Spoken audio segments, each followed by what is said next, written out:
Morning, ladies and gentlemen, and welcome to this very special weekend edition, a short edition on the third day of July. Well, it's raining outside and it's 16 degrees here in Brisbane. Once again, welcome to the show. We have a very short, brief update of what's happening in Brisbane. Well, we'll find out very soon whether our restrictions will finish at 6 p.m. today or it will be extended. Most likely it will be, lifted today. Well, right now, the weather is, as I mentioned before, raining in Brisbane and cloudy and 16 degrees. Well, the National Cabinet has met, so today we'll just get a brief look at what has been, what has transpired since and what's happening in there. But don't forget that at 10 a.m. today, being the first Saturday of the month, we have the very special program, Aapki Sehat. And Aapki Sehat, which is a special initiative of Indian Medical Association of Australia, the Queensland chapter. And of course, at 10 a.m., we will be live here with the episode for this month. But before that point in time, let's go and take a look at the National Cabinet as they have discussed reducing the number of flights, international flights coming in, and what are the agreements that they reached yesterday. Scott Morrison's been locked away at the lodge. Morning, Prime Minister. How was your time in quarantine? While half the nation's gone into lockdown. I know the country is very much keen for us to chart that way out of where we are. On that point, he's got the agreement of the states. National Cabinet settling on a plan to move to a post-pandemic future. A new deal for Australians today to get us to the other side. It starts with a halving of international arrivals. From the 14th of July, the cap will fall from 6,070 to 3,035 passengers a week. The dramatic reduction, a demand of the Labor states to reduce the risk of the highly infectious Delta strain being imported. Our hotels are stretched. We are basically at capacity. Bringing less people home doesn't mean you're not going to have outbreaks. There'll be more Commonwealth-chartered repatriation flights to help bring at least some of the 34,000 stranded Australians home. That is a prudent action while we remain in the suppression phase of the virus. That's what National Cabinet's now calling the phase we're in. As well as reducing arrivals, some states will soon start trialling home quarantine for vaccinated returning travellers. And they've agreed lockdowns should only be used as a last resort. The next phase to be triggered once Australia reaches a yet-to-be-determined vaccine threshold. This will be a scientific number. Won't be a political number, won't be an arbitrary number. Once we reach it, lockdowns would only be used in extreme circumstances. Vaccinated Australians would gradually become exempt from border closures and restrictions, and the cap on international arrivals would be restored to current levels with larger caps for vaccinated arrivals. The Prime Minister's hoping we'll get there early next year, but... Let me be clear. You don't lightly start changing these settings. Lockdowns would finally be a thing of the past once we enter Phase C, when vaccinated Australians will no longer be subject to any COVID restrictions and they'll be allowed to travel overseas again without having to get an exemption. They'll also get home more easily, the international arrivals cap to be abolished for vaccinated travellers. Then comes the final phase, a return to life as we knew it, where the cap on arrivals is scrapped altogether and returning travellers will no longer have to quarantine regardless of their vaccination status. The pathway we have agreed today, I think, gives all Australians encouragement. I hope today is a turning point. I'm somewhat stunned that 18 months into a pandemic we're going to start developing a plan. With millions of Australians still locked down or subject to restrictions, the plan's designed to provide some certainty and hope that there is light at the end of the tunnel. It doesn't contain any firm dates or targets. That detail is still to come, and its success will largely depend on how the vaccine rollout goes from here. We've made it very clear today what's on the other side. You get vaccinated and we get there and this all changes. Thanks very much, everyone. And political reporter Jane Norman joins us now from Parliament House in Canberra. Jane, state and federal leaders have made it clear that vaccinations are the key to ending lockdowns and restrictions. How is this all going to play out? Yeah, that's right, Isk. Well, after a really messy week for the rollout, largely caused by Scott Morrison's comments, we saw today the strongest pitch yet from the Prime Minister for everybody to get a COVID-19 vaccine. But supply remains the biggest issue. So far, only 8% of the population is fully vaccinated against COVID-19. So we've got a long way to go to reach the government's own goal of offering everybody a jab by Christmas. So what we saw today was really a big picture plan. The next step is to fill in the details, the level of vaccinations that will be required before we move from one phase to another. And that is not a simple exercise because it requires the nation's leaders to really figure out what level of risk they are willing to accept as the country reopens. And that's not just a health decision, it's become a political one too. So that's why we saw Scott Morrison today reiterating comments that he made earlier in the year that once most Australians are vaccinated, he wants us to start treating COVID-19 like any other infectious disease and, crucially, is responding to it accordingly. Jane Norman, thank you. That might be the way of the future, that it is treated just as any other flu and just deal with the symptoms as they happen and move on. So, that is one of the arguments that have been put forward. And, of course, halving the number of international arrivals and making just a priority to bring back the citizens, that's it. And, of course, halving the numbers has been a request from our Premier.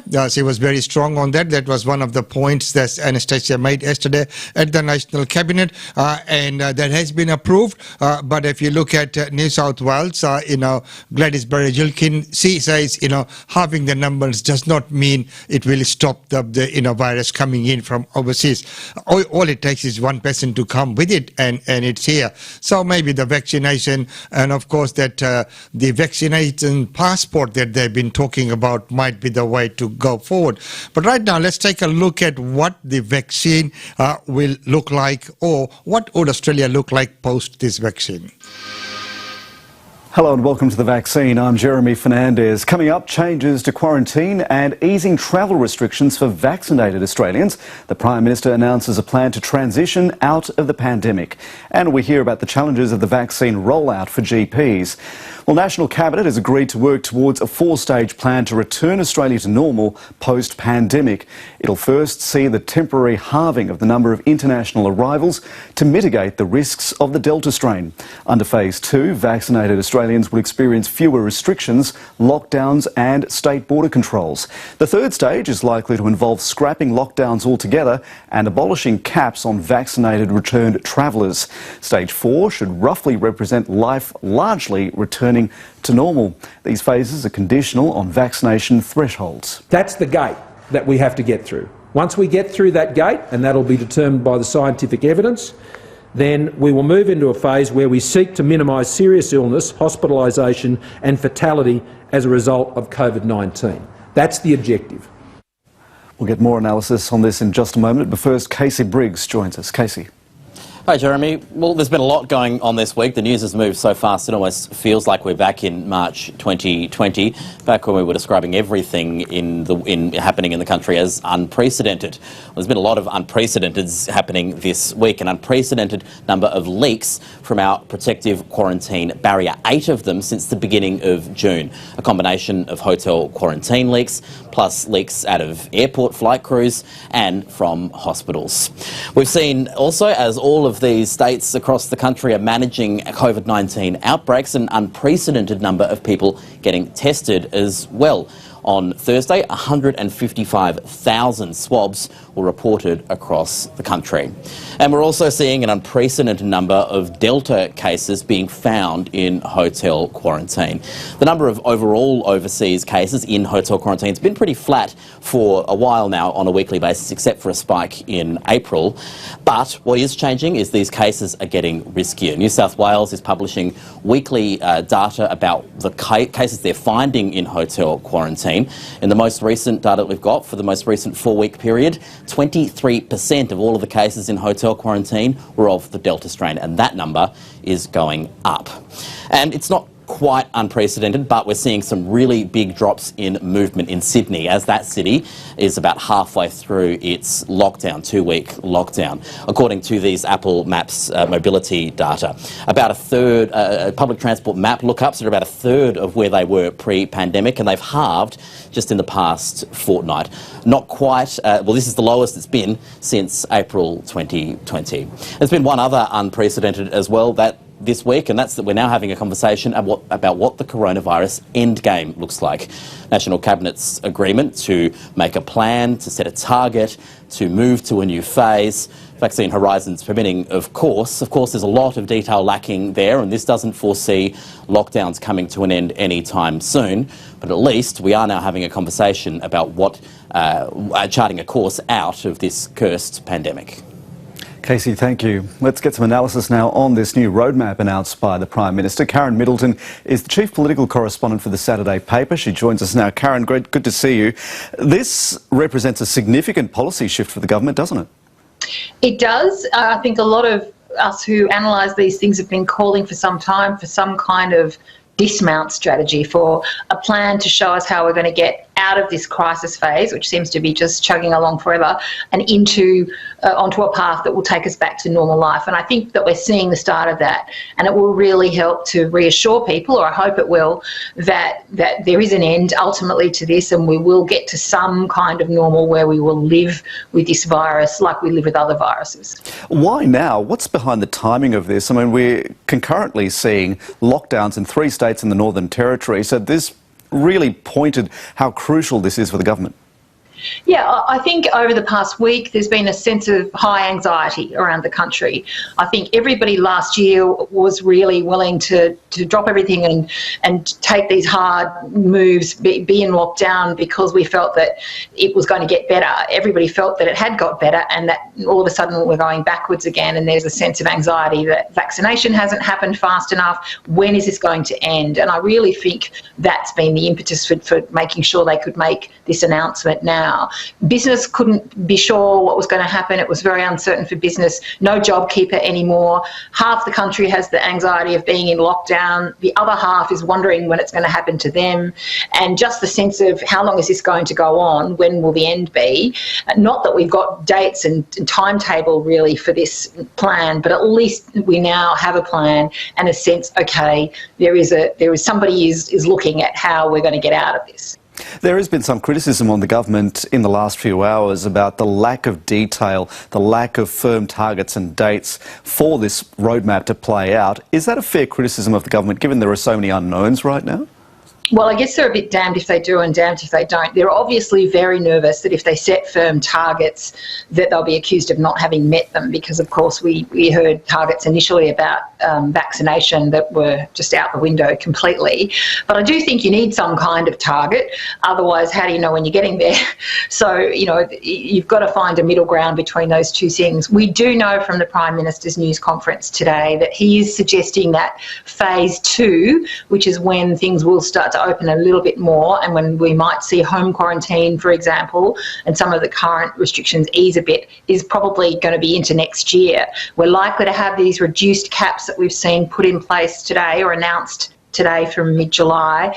We're likely to have those all through the rest of this year and into next year. So I don't think anyone should assume this is going to happen fast. And the suggestion that we're all going to be moving again, I think it's not until 3rd phase, which is likely to be later next year, that we're going to see people able to travel more freely out of the country. So, this is going to take a while, and it is a little bit vague on the timetables, but I think we are also seeing very clearly that what we are looking at is now a clear distinction between people who've been vaccinated and people who haven't.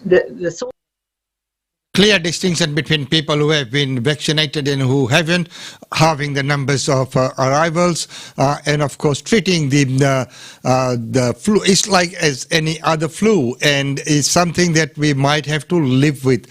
Well, I think that is a roadmap, and of course, we won't know until phase 3, where there will be a lot more detailed. And as the opposition called it, there's not enough details to the plan. But I think the policy announcement outlines that this is the path we need to take. Now, all the policy makers and all the advisors and the back-end support staff will be very busy working day in, day out, trying to put that together in some form of a detailed roadmap which can be put together. Of course, many announcements like this are made, as soon as the decision is made, and the finer details are then left to the back-end office staff to work out and move on with. Well, ladies and gentlemen, because this is a short segment, don't forget that at 10 a.m. we have Aapki Sehat with the Doctors Association, the Indian Medical Association of Australia, and the Queensland sector, Cheryl Fernandez, and they do a wonderful job. And there's too many topics that they all bring to us every month for the benefit of the wider community. Right now, let's take a commercial break before we go to a message from Councillor Angela Owen. GlobeNet Realty. GlobeNet Realty has been the longest established, trusted and respected agency in its trade area. Washa Chandra, Director of GlobeNet Realty, provides honest and ethical service to her customers. If you are thinking of investing in Brisbane real estate market, or if you are seeking professional property management, then you should contact Usha Chandra today on landline 3865 4466 or mobile 0419 775 416. And for further updates, log on to our website www.globenetralty.com.au. GlobeNet Realty is your own local real estate agency. Situated at Shop 52281 Sandgate Road, Boondall. GlobeNet Realty. Real estate is our world. And it definitely is. And don't forget that every Wednesday we have the real estate update with Usha Chandra right here. And that on every Thursday we have the travel updates with Tanvi Goyal. And yesterday, 4 p.m., we had the migration ka safar with Suman Dua right here on this studio. So there's lots of information and topics that we like to cover and bring on. If you too have any topic or any points that you'd like to discuss, we'd like to welcome you to the studios as well. Right now, here's a message from Councillor Angela Owen, who is going to talk to us about India Day Fair. Now, just talking about, just before we go to her message, talking about functions and events, there's been a lot of functions and events that have been cancelled for this weekend. We know that in Gopio, Queensland's India Day Fair poster launch, which was going to be held at the Emporium Hotel, had to be postponed. And of course, Ravishing Fascinators Day program, which was going to be a wonderful program at RNI, that had to be put on hold for the time being. Of course, the anniversary celebration of Durga Temple in Canmore, that has been put on hold.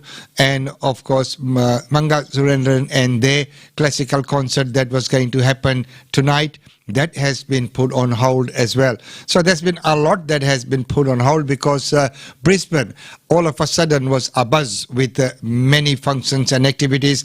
All of a sudden everything had to hit the brakes and of course and then change direction.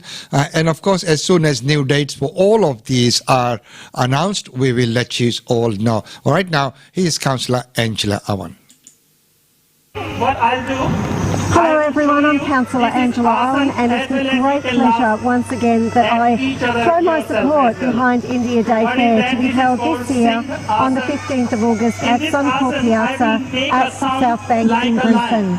This is for many years, and it is wonderful to know that it is continuing and growing from strength to strength. And thank you very much, Councillor Angela, for that message. And as we know, there's lots of other messages which we will be bringing to you. And don't forget that the India Day Fair this year has been planned for the South Bank Piazza rather than Roma Street Parklands. The reason being, because of the COVID restrictions, people need to check in.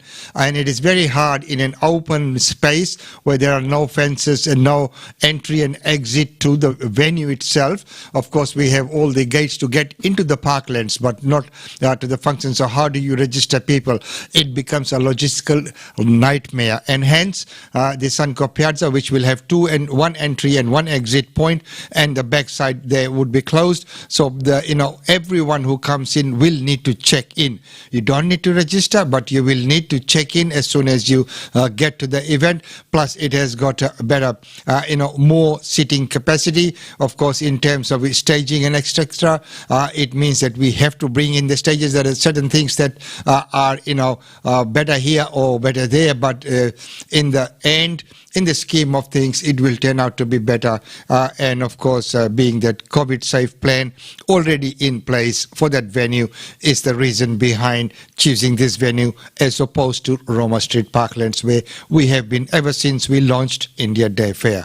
Well, right now, that's about all we have for you in this segment. Don't forget that at 10 a.m., Aapki Sehat with the Indian Medical Association of Australia's Queensland branch, and brought to you by their courtesy, and of course Cheryl Fernandez always doing a wonderful job. So see you all back at 10.